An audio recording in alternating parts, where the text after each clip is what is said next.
হরে কৃষ্ণ। আমরা প্রায় শুনে থাকি যে কোনো কোনো ব্যক্তি বলে থাকেন, আমি এই মন্দিরে প্রতি মাসে 5 কেজি ঘি দিয়ে থাকি। আমি ওই নতুন মন্দিরটার জন্য 10 লক্ষ টাকা অনুদান দিয়েছি। আমি ওখানে একটা পূজা হবে, সেখানে 50,000 টাকা অনুদান দিয়েছি। এরকম বিভিন্ন ধরনের আমরা ডোনেশন দিয়ে থাকি, বিভিন্ন রকমের অনুদান, দান, বিভিন্ন কিছু দিয়ে থাকি। কিন্তু কোথায় ভগবান কি আদৌ আছেন? তিনি আমার দিকে কি মুখ তুলে তাকাচ্ছেন?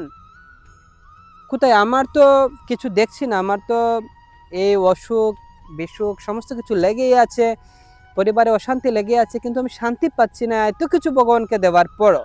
এরকম বিভিন্ন চিন্তা আমাদের মনে আসে। সেই সম্পর্কে আপনাদেরকে একটা স্টোরি আমি শেয়ার করব। আমরা সত্যভামা দেবীকে চিনি, দ্বারকার রানী।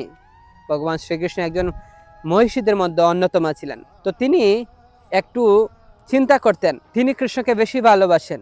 তিনি ওনার স্বর্ণ অলঙ্কার ইত্যাদির প্রতি একটু বেশি ছিলেন, যে এগুলা দ্বারা তিনি কৃষ্ণকে সুন্দর করে সাজালে অলঙ্কার দিবেন, এটা দিবেন, এরকম দ্বারা কৃষ্ণকে তিনি বেশি সন্তুষ্ট করতে পারবেন।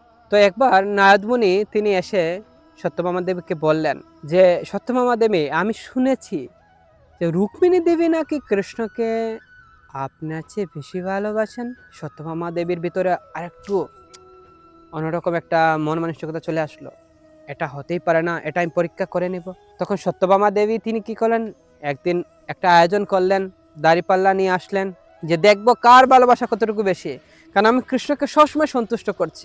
তখন একদিকে কৃষ্ণকে বসালেন, অন্যদিকে ওনার সমস্ত সম্পত্তি, স্বর্ণ অলঙ্কার ইত্যাদি ইত্যাদি, কৃষ্ণকে বিভিন্ন গিফট দেওয়ার জন্য যা যা দ্রব্য সমস্ত কিছু রাখলেন, কিন্তু কোনো কিছু কৃষ্ণের চেয়ে বাড়ি হলো না। পরবর্তীতে যখন রুক্মিণী দেবী আসলেন, ওনার পালা, তখন রুক্মিণী দেবী কৃষ্ণকে স্মরণ করে, কৃষ্ণের প্রতি প্রার্থনা করে ওনার ভক্তি মিশ্রিত একটি তুলসী পত্র দাঁড়িপাল্লার এক পাশে রাখলেন আর কৃষ্ণ এক পাশে।